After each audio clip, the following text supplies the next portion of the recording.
11 বছরেও শেষ হয়নি 21শে আগস্টের গ্রেনেড হামলার ঘটনায় করা দুটি মামলার বিচার কাজ।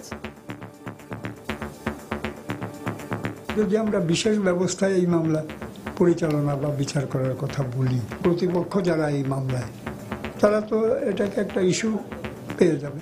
মামলার প্রয়োজনীয় সাবস্টেন্টিভ জাস্টিস দেওয়ার জন্য যা করা প্রয়োজন, এই কাজগুলোতেও প্রসিকিউশনের কিছু অমনোযোগী অবস্থা ছিল। এখনো স্প্লিন্টারের অসহ্য যন্ত্রণাকে সঙ্গে করে অনেকেই কাটাচ্ছেন অসহায় জীবন। দু চোখে ঘাতকদের বিচার দেখে যাওয়ার প্রতীক্ষা। হঠাৎ করে ধাম করে শব্দ হলো, যখন আমাকে তুলে নিয়ে যায়, তুলে নিচের দিকে তাকিয়ে দেখি রক্ত আর রক্ত, লাশ আর লাশ। এই ধরনের একটা ঘটনা ঘটলো, এখন পর্যন্ত তার বিচার হচ্ছে না, বিচার হয় না, এটা আমাদের দুঃখ লাগে। বঙ্গবন্ধু অ্যাভিনিউতে মধ্যরাতে মোমবাতি প্রজ্বলন, সারা দেশে বিচারের দাবিতে শোক র্যালি। দেখছিলেন প্রধান শিরোনাম। দুপুরের সময় সঙ্গে আছি আমি সজল দাস এবং আমি এজি মাহমুদ। এবার অন্যান্য শীর্ষ সংবাদ। রাজধানীতে জমে থাকা বৃষ্টির পানিতে ডুবে এক শিশুর মৃত্যু। ফেনীতে বন্যা নিয়ন্ত্রণ বাঁধ ভেঙে প্লাবিত 37টি গ্রাম। বরগুনার পাথরঘাটায় ভেসে গেছে ঘেরের মাছ, জমির ফসল। রাজধানীর কেনারীগঞ্জে বৈদ্যুতিক শর্ট সার্কিটে অগ্নিদগ্ধ একই পরিবারের 5 জন, ঢাকা মেডিকেলে ভর্তি, অবস্থা আশঙ্কাজনক। টাঙ্গাইলে প্রতিবন্ধী তরুণীকে ধর্ষণের অভিযোগ। মামলা তুলে নিতে নির্যাতিতার পরিবারকে দেয়া হচ্ছে হুমকি। অভিযুক্তকে দ্রুত গ্রেফতারের আশ্বাস পুলিশের। সৌদি আরবে হজে লোক পাঠানোর নামে মানব পাচারের অভিযোগ। এজেন্সিগুলোর বিরুদ্ধে আজও ঢাকা ছেড়েছেন অনেক যাত্রী। এবং বেশি বেতনের চাকরির প্রলোভন দেখিয়ে ভারতে নিয়ে অমানবিক নির্যাতন চালাচ্ছে মানব পাচারকারী চক্র। পাশাপাশি চলছে বন্দি করে মুক্তিপণ আদায়।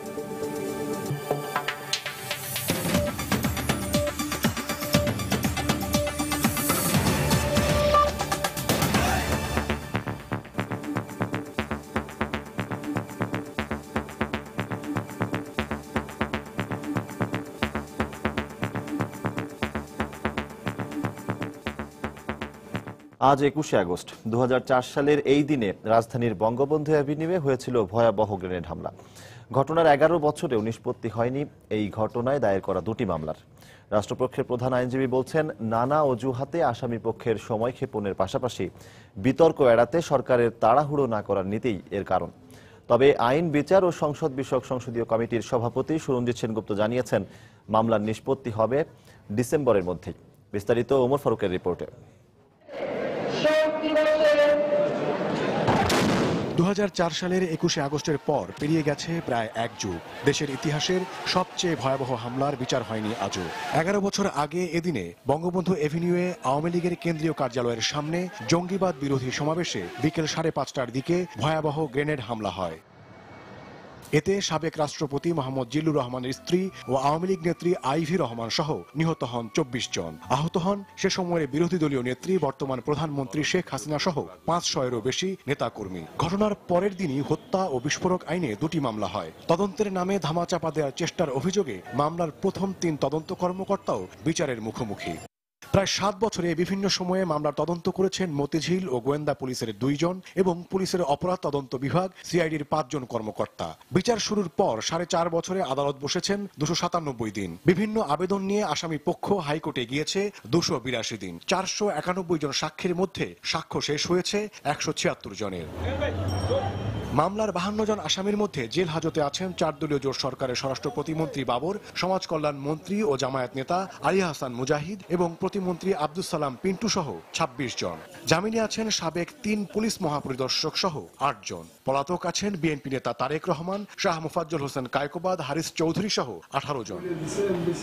রাষ্ট্রপক্ষের প্রধান কৌশলী জানান, অপ্রাসঙ্গিক প্রশ্ন সহ নানা অজুহাতে আসামি পক্ষ সময়ক্ষেপণ করেছে। মহামান্য হাইকোর্টে যে আসামি পক্ষ তো তেমন কোনো উপকার পায়নি, কিন্তু 282 দিন তো ব্যয় হয়েছে।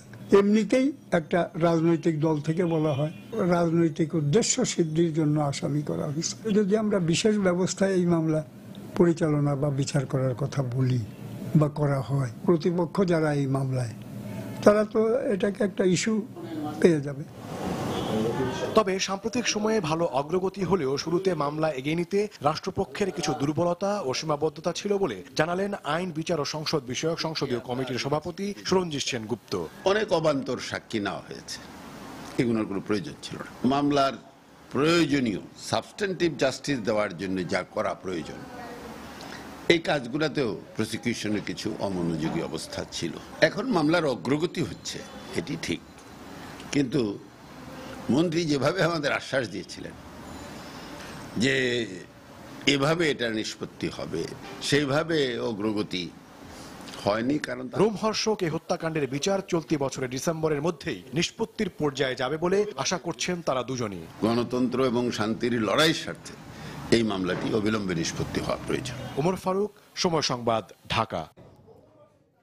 এদিকে 21শে আগস্টের সেই নারকীয় হামলার ঘটনা থমকে দিয়েছে আওয়ামী লীগের অনেক রাজনৈতিক নেতাকর্মীর জীবন। এখনো তাদের কানে বাজে গ্রেনেডের সেই বিকট শব্দ, সেই আর্তচিৎকার। একদিন সেই ঘাতকদের বিচার হবেই এমনই আশায় স্প্লিন্টারের অসহ্য যন্ত্রণা সহ্য করে তারা অপেক্ষায় রয়েছেন অনাগত দিনের। নারকীয় ওই গ্রেনেড হামলায় বেঁচে যাওয়া সেই সব মানুষের কথা তুলে ধরেছেন তাহসিনা জেসি। উত্তাল রাজপথের এই রাজনৈতিক কর্মী এখন নিভৃতচারী। স্লোগান, মিছিল, গণমানুষের অধিকার আদায়ের লড়াইয়ের সেই দিনগুলি এখন তার কাছে শুধুই স্মৃতি।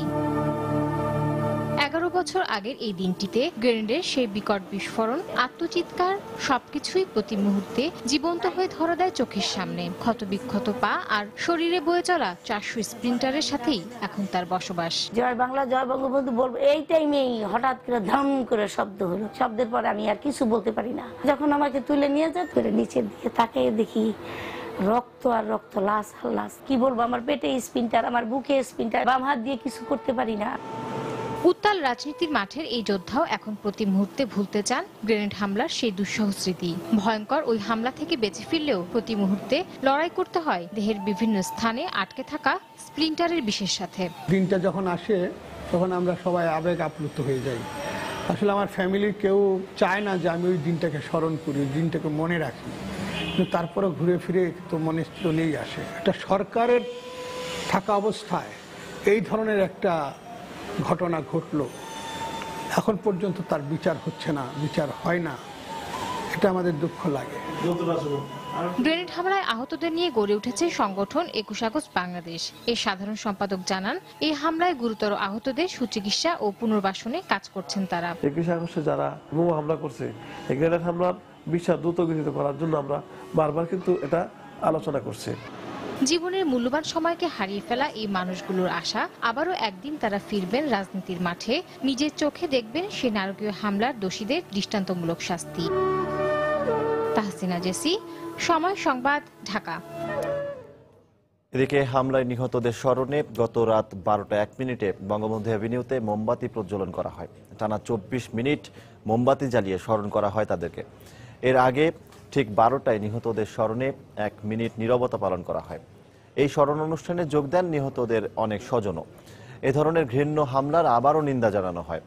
2004 সালের এই দিনে বঙ্গবন্ধু অ্যাভিনিউয়ে আওয়ামী লীগের কেন্দ্রীয় কার্যালয়ের সামনে আওয়ামী লীগ সভাপতি ও বর্তমান প্রধানমন্ত্রী শেখ হাসিনার সমাবেশে চালানো হয় এই নৃশংস গ্রেনেড হামলা। 21 আগস্ট গ্রেনেড হামলায় নিহতদের স্মরণে এবং ঘাতকদের বিচারের দাবিতে দেশের বিভিন্ন স্থানে শোক র্যালি সহ নানা কর্মসূচি পালন করেছে আওয়ামী লীগের অঙ্গ সংগঠন।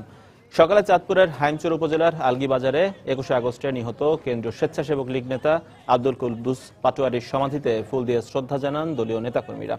পরে একটি শোক র্যালিতে অংশ নেন তারা।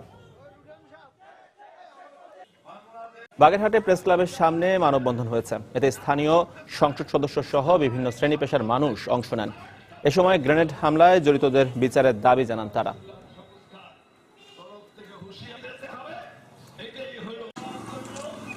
এদিকে কুমিল্লাতে কালো পতাকা উত্তোলনের মধ্য দিয়ে শুরু হয় 21শে আগস্ট বোমা হামলার প্রতিবাদ কর্মসূচি।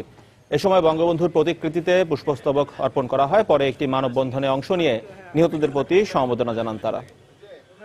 রাজধানীর কাঁঠালবাগানে রাস্তায় জমে থাকা পানিতে ডুবে 7 বছরের এক শিশুর মৃত্যু হয়েছে। ভোরে দুর্ঘটনা ঘটে। এলাকাবাসীর অভিযোগ, দীর্ঘদিন থেকেই বৃষ্টিতে রাস্তায় জলাবদ্ধতা সৃষ্টি হচ্ছে, কিন্তু কর্তৃপক্ষ কোনো ব্যবস্থা না নেয় প্রতিনিয়তই দুর্ঘটনা ঘটছে। মিমের বাবা ইসমাইল জানান, শুক্রবার ভোরে ঘুম থেকে উঠে মিমকে বিছানায় না দেখে তিনি মেয়েকে খুঁজতে বের হন। মিম তার দাদার বাসায় গেছে বলে স্থানীয় একজন তাকে জানায়। এ খবর শুনে ইসমাইল তার বাবার বাসায় গিয়ে মিমকে না পেলে শুরু হয় খোঁজাখুঁজি। এর কিছুক্ষণ পরে গলিতে জমে থাকা পানিতে ভেসে উঠে মিমের লাশ। রাত্রে তো বৃষ্টিতে পানি আসিল, কই বেলা আড়ু ঘুমান ঘরের ভিতরে পানি পুনি পরিষ্কার কইরা পরিশ্রম কইরা শুইছি। আর দিয়ে দেই মিম কই দেই না, উড্ডা ইয়া খোঁজাখুঁজি কইরা কোথাও পাই না, মার বাসায় খুঁজি পাই না, এন্ড আড্ডে গেছি পাই না। ছোটবেলায় কথা কইতো, তা ওই আগুন লাগার পরের তো আর মুখের জবান বন্ধ হয়ে গেছে। আমি গেছি কারুন বাজার আরতে ডাবানতে, এইদিকে হুনি কি যে আপনার নাতি পানিতে পড়ে মরে গেছে আপনাকে দরজার সামনে। স্থানীয়দের অভিযোগ, মাঝারি থেকে ভারী বৃষ্টি হলেই সরু গলিতে পানি জমে যায়। কোমর সমান নোংরা পানির মধ্য দিয়ে চলাফেরা করতে হয় তাদের। দীর্ঘদিন ধরে এ দুর্ভোগ পোহালেও কর্তৃপক্ষ সমস্যা সমাধানে কোনো উদ্যোগ নেয় না বলে জানান তারা। হওয়ার পরে এরকম পানি আটকে যায়। যখন বৃষ্টি হয় তখন আমরা এখানটা যাওয়া যাচ্ছে না, মানে ভ্যান গাড়ি ছাড়া কোনো এখানে কোনো রাস্তাই নাই। আর এমন পরিস্থিতি মনে করো এমন সময় আছে মাজার উপর পানি হয়ে যায়। হাতির ঝিলের সুইচ গেটটাই বড় সমস্যা করে। এই সুইচ গেটটা যতক্ষণ না সারে অতক্ষণ পানিটা সরে না। 3 ভাই বোনের মধ্যে মিম ছিল সবার বড়। তার লাশ ময়না তদন্তের জন্য ঢাকা মেডিকেল কলেজ হাসপাতালের মর্গে পাঠানো হয়েছে। তানিন মেহেদি, সময় সংবাদ, ঢাকা। রাত থেকে টানা বৃষ্টিতে রাজধানীর বিভিন্ন এলাকায় সৃষ্টি হয়েছে জলাবদ্ধতা। এতে বিপাকে পড়েছেন সাধারণ মানুষ। মাঝারি ধরনের ভারী বর্ষণের সবচেয়ে বেশি বৃষ্টিপাত রেকর্ড করা হয়েছে রংপুর অঞ্চলে। তবে আগামীকাল থেকে সারা দেশে বৃষ্টিপাত কমে যাওয়ার সম্ভাবনা রয়েছে বলে জানিয়েছে আবহাওয়া অফিস। রাত থেকে টানা বৃষ্টিতে রাজধানীর শান্তিনগর, মৌচাক, মালিবাগ সহ বিভিন্ন স্থানে সৃষ্টি হয়েছে জলাবদ্ধতা। ছুটির দিন হওয়ায় যানজটের সৃষ্টি না হলেও নানা ভোগান্তিতে পড়েছেন বাইরে বের হওয়া মানুষ। এসব ভোগান্তির জন্য নগরপিতাদের উদাসীনতাকে দায়ী করছেন অনেকেই। সিটি মেয়ররা নতুন আসছেন, ওনারা তো অনেক আশা দেখাইছে আমাদেরকে, কিন্তু এখন তো যদি কার্যকরভাবে তারা পদক্ষেপ না নেয় এগুলি, তাহলে সেই তিমিরই থেকে গেল। জলাবদ্ধতা শুধু আজকের না, দীর্ঘদিনের এটা, কিন্তু এটা তো মানে কোনো প্রতিকার পাচ্ছি না। এটা কষ্ট হচ্ছে আমাদের, আর কি কষ্ট হচ্ছে। বাসাবাড়ি ও দোকানের সামনে পানি জমে যাওয়ায় বিপাকে পড়েছে ব্যবসায়ীরা। পাশাপাশি মাঝারি ধরনের ভারী বর্ষণে রাস্তায় অনেক যানবাহনও বিকল হতে দেখা গেছে। বৃষ্টি হলে সাইলেন্সারে পানি ঢুকে যায়, পানি ঢুকে যাওয়ার কারণে বন্ধ হয়ে যায়। বন্ধ হয়ে গেলে মানে অনেক সময় ইঞ্জিনে ডিস্টার্ব দেয়, সমস্যা দেয়, যে কারণে টাইনে নিতে হয়। অসহনীয় দুর্ভোগ এবং অসহনীয় যন্ত্রণা। আমার এসে যাইতে হবে 9টার সময়, এখন আমার বাজে 9:30। তবে দিনভর কিছুটা বৃষ্টি হলেও আগামীকাল থেকে সারা দেশে বৃষ্টি কমে যাওয়ার পূর্বাভাস দিয়েছে আবহাওয়া অধিদপ্তর। গত রাতে যেরকম হয়েছে তার চেয়ে কমে যাচ্ছে বৃষ্টিটা, আজকে থেকেই কমে যাচ্ছে, কিন্তু আগামীকালকার আরো কমে যাবে। আজকে রাতেও কিছু জায়গায় বৃষ্টি হবে, কিন্তু কালকের থেকে অনেকটা কমে যাবে আর কি, যেটা ভারী বর্ষণের ভিতর থাকবে না। অধিদপ্তরের তথ্য মতে সকাল পর্যন্ত রাজধানীতে 88 মিলিমিটার ও রংপুরে সর্বোচ্চ 145 মিলিমিটার গড় বৃষ্টিপাত রেকর্ড করা হয়েছে। মুজাহিদ শুভ, সময় সংবাদ, ঢাকা।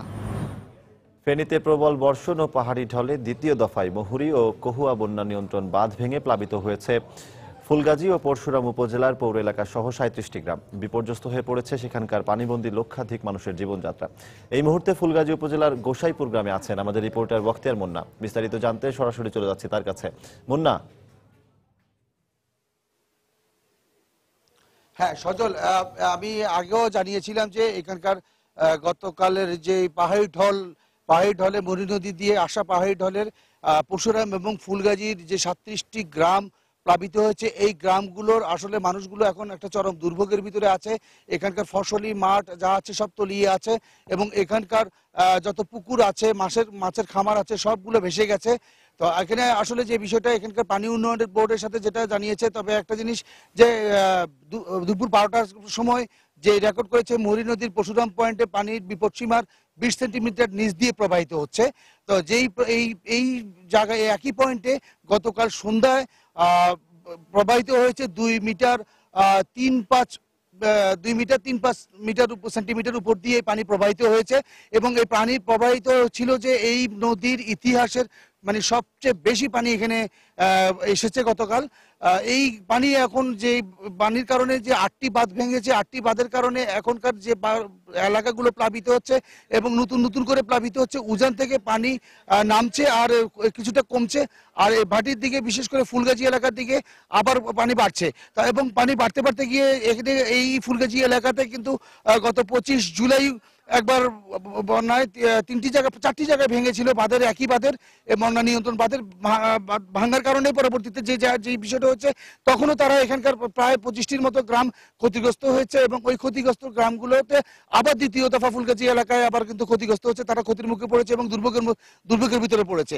তো আর এখানে আরেকটা বিষয় হচ্ছে যে এখানে ত্রাণ তৎপরতা এখানে শুরু হয়েছে। আমরা যেটা এখানকার জেলা প্রশাসক ভারপ্রাপ্ত যিনি আছেন, জেলা প্রশাসক ভারপ্রাপ্ত আছেন, উনি আমাকে যেটা কিছুক্ষণ আগে আমি ওনার সাথে টেলিফোনে কথা বলেছি, উনি যেটা জানিয়েছেন যে এই পর্যন্ত 17 মেট্রিক টন চাল বরাদ্দ দেওয়া হয়েছে 2টি উপজেলার জন্য এবং তিনি বলেছেন যথেষ্ট পরিমাণে ত্রাণ আছে এবং যতক্ষণ পর্যন্ত পানি থাকবে, মানুষের দুর্ভোগ থাকবে, ততক্ষণ পর্যন্ত ত্রাণ বিতরণ অব্যাহত থাকবে। আর এখানকে স্থানীয়ভাবে এখানে দেখছি যারা উপজেলা প্রশাসন থেকে শুকনো খাবার বিতরণের প্রস্তুতি চলছে এবং বিতরণ কার্যক্রমও শুরু করে দিয়েছে। তো এই ছিল এখানকার সর্বশেষ। সজল।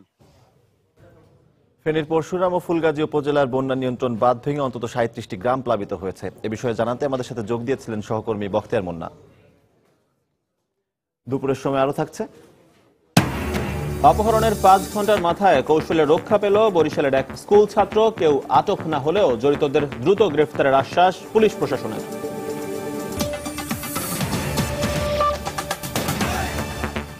মেগা এবারে বাজারে নিয়ে এসছে মেগা ফ্লোরোস্কেল ডাবল মনিটরিং এর মাধ্যমে আপনার ওজন মনিটরিং সম্ভব। ঢাকার দক্ষিণ কেরানীগঞ্জে বৈদ্যুতিক শর্ট সার্কিটের কারণে অগ্নিদগ্ধ হয়েছেন একই পরিবারের 5 জন। গুরুতর অবস্থায় ঢাকা মেডিকেল কলেজ হাসপাতালের বার্ন ইউনিটে ভর্তি করা হয়েছে তাদেরকে। গত রাত 3টার দিকে ঘুমন্ত অবস্থায় এই দুর্ঘটনা ঘটে। আহতদের স্বজনরা জানান হঠাৎ করেই ঘরের বিভিন্ন আসবাবপত্রে আগুন ধরে যায়। এ সময় বাবা, মা, 2 ছেলে ও মেয়ে সহ 5 জন দগ্ধ হন। দগ্ধ অবস্থায় বৃষ্টির মধ্যে তারা ঘর থেকে বের হয়ে আসতে পারলেও হাসপাতালে আসতে সকাল পর্যন্ত অপেক্ষা করতে হয়েছে বলে জানিয়েছেন স্বজনরা। আহতদের মধ্যে রিপনের 65%, মালিদার 31%, মনিরের 22% এবং গনির 40% দগ্ধ হয়েছে বলে জানিয়েছেন চিকিৎসক। সবটি পুড়ে গেছে, আগুন ধরছে, কারেন্টে পড়ছে, কিভাবে আগুন ধরছে তা তো জানি না, ওই তার তুর সব পুড়ে গইলা গেছে। 6ষ্ঠ দিনের মতো পুণ্যভূমি সৌদি আরব যেতে ঢাকা ছাড়ছেন হজযাত্রীরা। গত রাত 12টা থেকে এখন পর্যন্ত 5টি ফ্লাইট ঢাকা থেকে সৌদি আরব উদ্দেশ্যে ছেড়ে যায়। রাত 12টা পর্যন্ত 24 ঘন্টায় সরকারি ও বেসরকারি পরিচালনায় 12টি ফ্লাইট জেদ্দার উদ্দেশ্যে ছেড়ে যাবে। এর মধ্যে সরকারি ব্যবস্থাপনায় 6টি ফ্লাইট এবং বেসরকারি ব্যবস্থাপনায় 6টি ফ্লাইট ঢাকা ছাড়বে। ভিসা জটিলতায় এখনও 148 জন সরকারি ব্যবস্থাপনার হজযাত্রী সৌদি আরব যেতে পারেননি। তাদেরকে 22 তারিখ রাত 3:45 এবং 26 তারিখে আরেকটি হজ ফ্লাইট পরিচালনার মাধ্যমে সৌদি আরব পাঠানো হবে বলে জানালেন হজ অফিসের পরিচালক আবু সালেহ মুস্তফা কামাল। এছাড়া হজ ক্যাম্প এজেন্সির প্রতারণা এবং হজ এজেন্সির অব্যবস্থাপনার বিরুদ্ধে অভিযোগ করেছেন হজযাত্রীরা। গত 16 আগস্ট ঢাকা থেকে সৌদি আরবের উদ্দেশ্যে ঢাকা ছেড়ে যায় প্রথম হজ ফ্লাইট। আমার বন্ধু টিকেট হয়ে গেছে গা, তার বউ আর হে যাইব, কিন্তু আমার বন্ধুর টিকেট হয়েছে গা, বন্ধু গেছে গা, কিন্তু তার পরিবার যাইতে আর নাই। তার পরিবারের টিকেট হয়েছে 10 দিন পরে। আমাদের 16 তারিখে হওয়ার কথা। আমার মেয়ে জামাই আমরা 9 জন আসলাম, ওরা 8 জন চলে গেছে, আমার হয়নি। 32 জন লোকের মধ্যে 3 জন মানুষ হয়ে গেছি। আগামী 26 তারিখে হচ্ছে আমাদের এই যারা বাদ পড়া তাদের সর্বশেষ ফ্লাইট। তো সর্বশেষ ফ্লাইটে যারা যাচ্ছেন তারা নিজেরাই ইতিমধ্যে অবহিত হয়েছেন 22 জন। আমরা পেয়েছিলাম যারা অবহিত ছিলেন না, পাসপোর্টগুলা পেয়েছি, তো তাদেরকে আমরা একটা SMS পাঠিয়েছি যে এই বিষয়টা জানানোর জন্য। গত বছর যে ধরনের হয়তো সমস্যা বা ক্রাইসিস হয়েছিল, এবার হয়তো সম্পূর্ণ একটি ভিন্ন। আবার আগামীতে হয়তো অন্য ধরনের ভিন্ন একটা ক্রাইসিসের আবির্ভূত হতে পারে। তবে আমাদেরকে এই শিক্ষা নিয়ে এগুলি যাতে না ঘটে রোহিঙ্গা পকেটমার ধরা পড়ছে, তার যাদের বিষয় হয়ে গেছে এমবিসিতে, এবং এইভাবে যদি যেতে থাকে বাংলাদেশ থেকে হজ ব্যবস্থাপনাই বন্ধ হয়ে যাবে। যেই কারণে উমরা বন্ধ হয়ে গেছে মানব পাচারের কারণে, একইভাবে হজ ব্যবস্থাপনা বন্ধ। সুতরাং ইমিডিয়েটলি রোহিঙ্গা পাচার মাননীয় প্রধানমন্ত্রী হস্তক্ষেপ নিয়ে রোহিঙ্গা পাচার বন্ধ করা হোক। আবারও 21শে আগস্ট গ্রেনেড হামলা প্রসঙ্গ। 21শে আগস্ট গ্রেনেড হামলায় নিহত কুষ্টিয়ার মাহবুব রশিদের পরিবার আজও বিচারের অপেক্ষায়। আর 11 বছর পরও তার স্মৃতি রক্ষায় পদক্ষেপ না নেয় ক্ষুব্ধ এলাকাবাসী। এদিকে এই ঘটনায় জড়িতদের দৃষ্টান্তমূলক শাস্তির দাবি আরেক শহীদ পটুয়াখালীর মামুনের স্বজনদের। কুষ্টিয়া থেকে এস.এম. রাশেদ এবং পটুয়াখালী থেকে মনির হোসেন বাদলের পাঠানো তথ্য ছবি নিয়ে ডেস্ক রিপোর্ট। 2004 সালের 21শে আগস্ট আওয়ামী লীগের জনসভায় ভয়াবহ গ্রেনেড হামলার সময় তৎকালীন বিরোধী দলীয় নেতা বর্তমান প্রধানমন্ত্রী শেখ হাসিনাকে বাঁচাতে জীবন বাজি রাখেন দেহরক্ষী মাহবুব রশিদ। কিন্তু গ্রেনেডের আঘাতে প্রাণ হারান কুষ্টিয়ার খোকসা উপজেলার সুলতানপুর গ্রামের এক কৃতি সন্তান। এরপর কেটে গেছে 11 বছর। সন্তান হারানোর ক্ষত আজও বয়ে বেড়াচ্ছেন শহীদ মাহবুবের স্বজনেরা। কিন্তু এখনো হত্যাকারীদের দৃষ্টান্তমূলক শাস্তি না হয় স্বজনদের শুধুই আক্ষেপ। 11 বছর আমার ছেলের কবরটা ভেঙে গেছে, তা এ পর্যন্ত কেউ সাহায্য না। প্রধানমন্ত্রী দেয় যা তাই, তাছাড়া অন্য কোনো লোক আমার কোনো সাহায্য করে না। আমার ভাই আজ 11 বছর মারা গেছে, সেই বিচারটা আমরা এখনো পাইনি। শহীদ মাহবুবের স্মৃতি রক্ষায় একটি স্মৃতিসৌধ নির্মাণের দাবি স্থানীয়দের। কিন্তু তিনি মারা গেলেন, কিন্তু তার বিনিময়ে তার স্মৃতি রক্ষার্থে অদ্যবধি এই ফুলবাড়ি গ্রামে এবং তার কবর বা তার কবরস্থান সংস্কার হয় নাই, এবং সেখানে যাতে একটা কবর সংস্কার করে এবং তার উদ্দেশ্যে একটা ভালো কিছু কোনো প্রতিষ্ঠানিক একটা স্মৃতি বা তার স্মৃতিসৌধটা করলে আমরা খুব ভালো লাগতো বা আমরা খুব খুশি হতাম। এদিকে সেদিন গ্রেনেড হামলায় নিহত পটুয়াখালীর দশমিনা উপজেলার আলিপুরা গ্রামের মামুনের বাড়ি আজও শোকাচ্ছন্ন। একমাত্র ছেলেকে হারানোর দুঃসহ সেই বেদনা 11 বছর ধরে তাড়া করে বেড়ায় তার পরিবারকে। এছাড়া নানা আশ্বাস পেলেও আর্থিক অনটনের কোনো সুরাহা হয়নি। এ কারণে আর্থিক অনটনের মধ্যেই দিনাতিপাত করছেন তার পরিবার।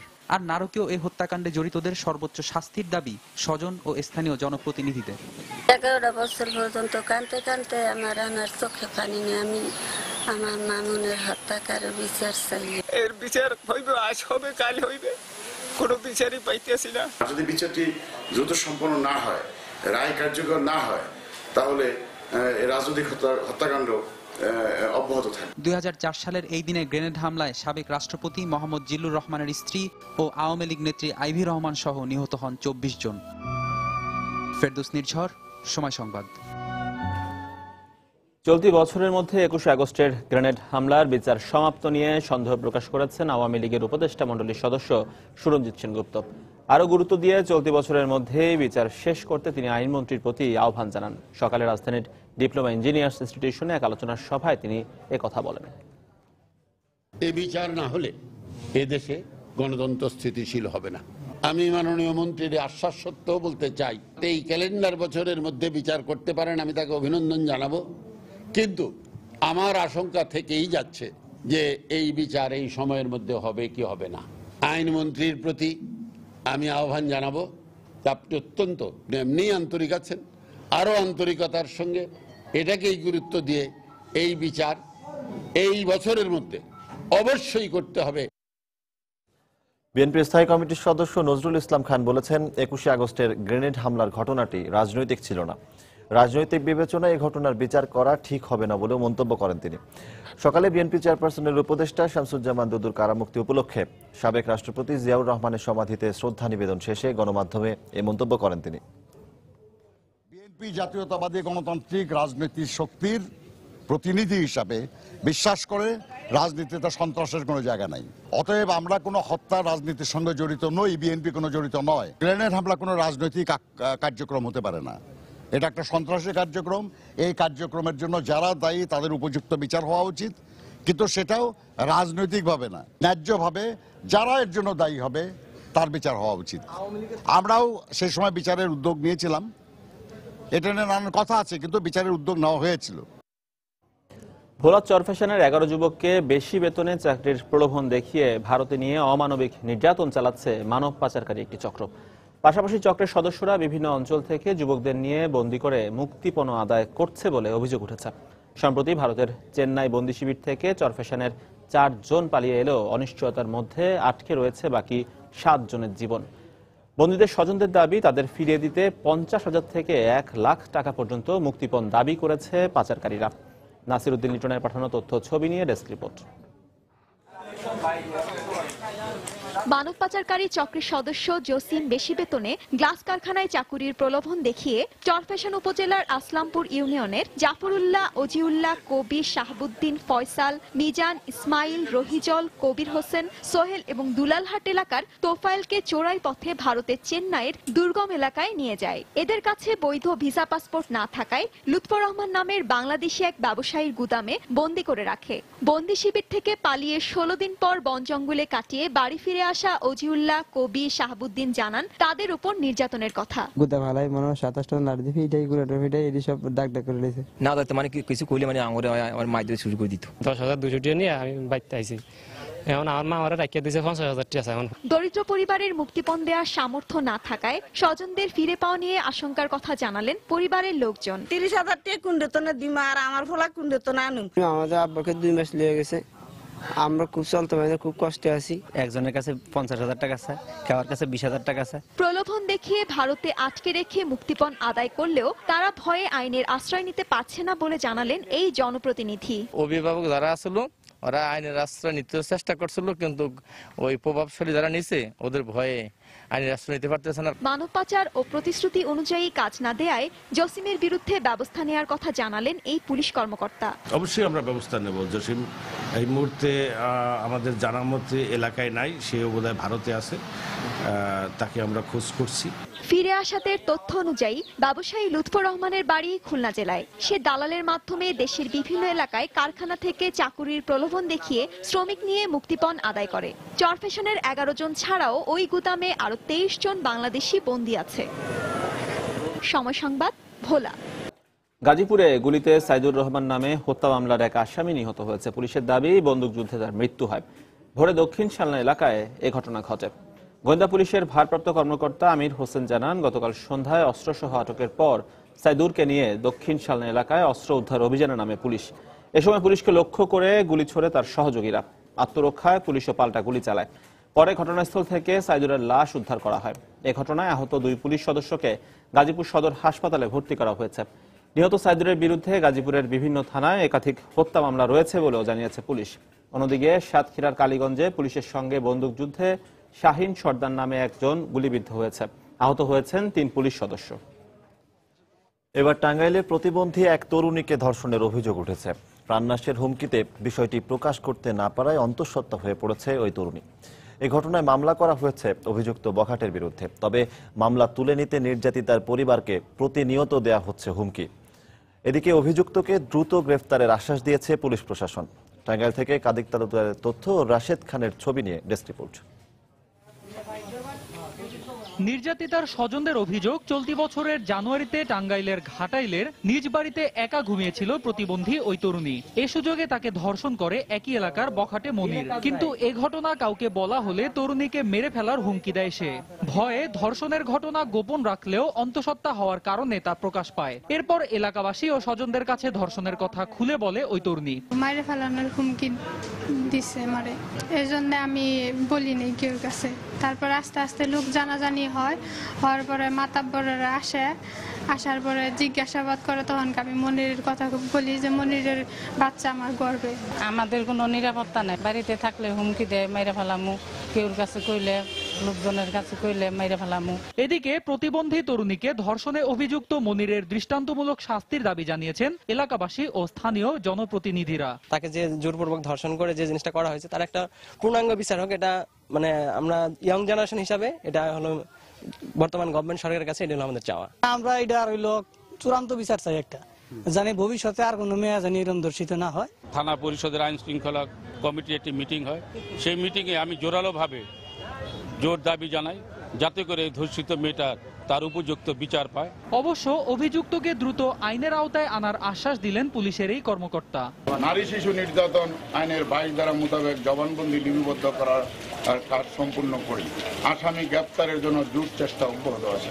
এই ঘটনায় গত 19 আগস্ট রাতে মনিরের বিরুদ্ধে ঘাটাইল থানায় একটি মামলা করেন নির্যাতিতার মা। সময় সংবাদ, টাঙ্গাইল। অপহরণের 5 ঘন্টার মাথায় কৌশলে অপহরণকারীদের হাত থেকে রক্ষা পেল বরিশালের এক স্কুল ছাত্র। নিজের বুদ্ধিমত্তায় মায়ের কোলে ফেরায় খুশি স্বজনরা। তবে এখনো পর্যন্ত এই ঘটনায় কেউ আটক হয়নি। অবশ্য জড়িতদের দ্রুত আইনের আওতায় আনার কথা জানিয়েছে পুলিশ প্রশাসন। আরো জানাচ্ছেন ফেরদৌস সোহাগ। বরিশাল নগরীর মডেল স্কুল অ্যান্ড কলেজের 7ম শ্রেণীর ছাত্র এসবি জোবায়ের সাফি বৃহস্পতিবার স্কুলে ক্লাস শেষে বাসায় ফিরছিল সে। দুপুর 1:15টার দিকে বরিশাল স্টেডিয়াম সংলগ্ন এলাকায় পৌঁছলে তাকে জোরপূর্বক মাইক্রোবাসে তুলে নেয় একদল দুর্বৃত্ত। জ্ঞান ফেরার পর গাড়ি থামানো দেখে সুযোগ পেয়ে পালিয়ে যায় সে। এরপর পুরো ঘটনায় স্থানীয়দের খুলে বলে সাফি। আমি স্কুল থেকে বের হওয়ার পরে একটা অটোতে উঠেছি, শুধু আমি একা। তারপরে ওই যে স্টেডিয়াম, বরিশাল স্টেডিয়ামের সামনে যে বলে যে আমার অটো নষ্ট হয়ে গেছে, তুমি অন্য অটোতে ওঠো। ওঠার পরে একটা মাইক্রো এসে আমাকে টান দিয়ে ভিতরে নিয়ে গেছে। সবারই মুখে এই কালো রুমাল দিয়ে বাঁধা ছিল। তারপর আমাকে একটা রুমাল দিয়ে অজ্ঞান করা হয়েছে। তারপর আমার যখন হুঁশ আসছে তখন আমি দেখি রহমতপুরে। তারপর তারা ছিল মাইক্রোর এই পেশে, আর আমি ওই পেশের দরজাটা খুলে আমি দৌড় দিয়েছি। খবর পেয়ে পরিবারের লোকজন সন্ধ্যা 6টার দিকে ঢাকা বরিশাল মহাসড়কের রহমতপুর এলাকা থেকে তাকে উদ্ধার করে। তবে অপহরণের কারণ সম্পর্কে সুনির্দিষ্ট করে কিছুই বলতে পারেনি পরিবার। শত্রুতা আমার কাছে এরকম পারফেক্ট কোনো শত্রুতা দেখি না। তবে আমার একটা ভাই আছে, সেটা তার সাথে আমাদের সম্পর্ক নাই। তার প্রিভিয়াস আমাদের একটু প্রবলেম ছিল, সেই কারণে তার সেই ইয়ে করতে পারে। যে ফোন করছিল আমাদের তাদের কাছেই পেয়েছি। ওই বাস স্ট্যান্ডের ওখানে, ওই যে বাস স্ট্যান্ডে বসা আর কি, ইয়াতে কাউন্টারের ওখানে লোক যারা ফোন করছিল তাদের কাছে ও বসা ছিল। তারপর তারা আমাকে দেয়, ওকে আমি সেখান থেকে আমি এনেছি। তবে এই ঘটনায় জড়িতদের শনাক্ত করে আইনের আওতায় আনার আশ্বাস দিলেন এ পুলিশ কর্মকর্তা। এরপর থানা পুলিশ গিয়া উদ্ধার করে পরবর্তীতে আমাদের থানায় হস্তান্তর করে। এই ব্যাপারে আমরা তাদের কাছে আলাপ আলোচনা সাপেক্ষে আইনগত ব্যবস্থা গ্রহণ করব। অপহরণকারীদের সংখ্যা 5 জন। তবে তারা সবাই ছিল মুখোশধারী। সাফি পালিয়ে যাওয়ার পর মাইক্রোবাসটি নিয়ে দ্রুত গা ঢাকা দেয় তারা। ফেরদৌস সোহাগ, সময় সংবাদ, বরিশাল।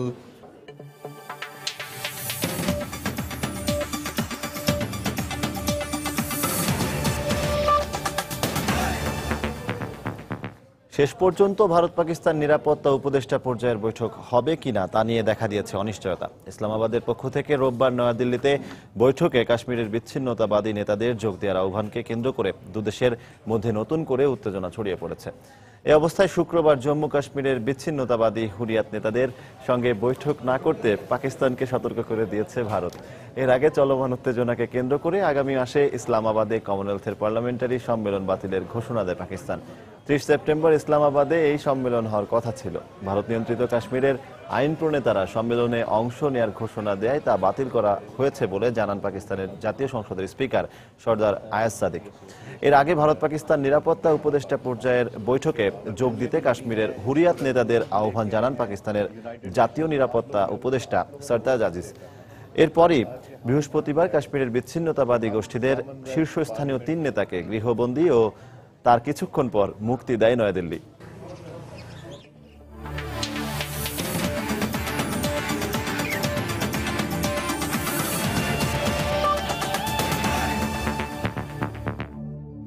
আজ থেকে শুরু হচ্ছে স্প্যানিশ ফুটবল লিগ লা লিগার 2015-16 মৌসুম। মেসি, নেইমার, রোনালদোদের জন্য এই আসর এখন ফুটবল ভক্তদের কাছে আলাদা গুরুত্ব পায়। এছাড়া বার্সেলোনা, রিয়াল মাদ্রিদ, অ্যাথলেটিকো মাদ্রিদের মতো ক্লাব থাকায় সমর্থকদের জন্য এই লিগ মানেই রোমাঞ্চকর লড়াই। প্রথম দিনে সেভিয়া মালাগার ম্যাচ দিয়ে এবারের মৌসুমের প্রিমিয়ার লিগের ফুটবলীয় যুদ্ধ শুরু হচ্ছে। ম্যাচটি শুরু হবে রাত 12:30টায়। ইউরোপিয়ান ফুটবলের লিগের মধ্যে লা লিগা এখন সবচেয়ে বেশি জমজমাট। এ লিগে খেলে থাকেন বিশ্ব ফুটবলের সবচেয়ে দামি ফুটবলার ও সবচেয়ে দামি ক্লাব। বর্তমান সময়ের অন্যতম সেরা footballer Messi, Ronaldo, Neymar, Suarez, Bale ও বেনজেমারা খেললেও আবার অনেক তারকাকে এবারের মৌসুম মিস করবে। এছাড়া সময়ের অন্যতম সেরা coach Luis Enrique, Benitez, Diego Simeone কৌশল সাজান এই লিগে। তবে এবারও শিরোপার লড়াইটা হবে রিয়াল, বার্সা, অ্যাথলেটিক মাদ্রিদ, ভ্যালেন্সিয়ার মতো কয়েকটি দলের মাঝে। লা লিগায় এবার দ্বিতীয় বিভাগ থেকে সুযোগ পেয়েছে রিয়াল বেতিস, স্পোর্টিং গিজন, লা পালমাস। এখন পর্যন্ত আসরের সবচেয়ে বেশি 286 গোল করেছেন বার্সা তারকা মেসি। লা লিগায় সবচেয়ে বেশি 32 বার শিরোপা জিতেছে রিয়াল মাদ্রিদ। তবে বর্তমান চ্যাম্পিয়ন বার্সেলোনা।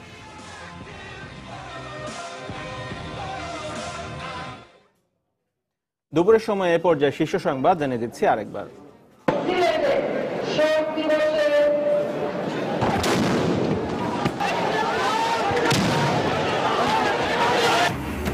21শে আগস্টের গ্রেনেড হামলার নৃশংসতা স্মরণে বঙ্গবন্ধু এভিনিউতে মোমবাতি প্রজ্বলন। বিচারের অপেক্ষায় কেটে গেল 11 বছর। এখনো স্প্লিন্টারের অসহ্য যন্ত্রণাকে সঙ্গে করে অনেকেই কাটাচ্ছেন অসহায় জীবন। দুচোখে ঘাতকদের বিচার দেখে যাওয়ার প্রতীক্ষা। রাজধানীতে জমে থাকা বৃষ্টির পানিতে ডুবে এক শিশুর মৃত্যু। ফেনীতে বন্যা নিয়ন্ত্রণ বাঁধ ভেঙে প্লাবিত 37টি গ্রাম। বরগুনার পাথরঘাটায় ভেসে গেছে ঘেরের মাছ, জমির ফসল। কেরানীগঞ্জে বৈদ্যুতিক শর্ট সার্কিটে অগ্নিদগ্ধ একই পরিবারের 5 জন। ঢাকা মেডিকেলে ভর্তি, অবস্থা আশঙ্কাজনক। এবং টাঙ্গাইলে প্রতিবন্ধী তরুণীকে ধর্ষণের অভিযোগ। মামলা তুলে নিতে নির্যাতিতার পরিবারকে দেয়া হচ্ছে হুমকি। অভিযুক্তকে দ্রুত গ্রেফতারের আশ্বাস পুলিশের। দর্শক, এই ছিল দুপুরের সময়। যে কোনো খবর পেতে ভিজিট করুন সময়নিউজ.tv আর সঙ্গেই থাকুন সময়।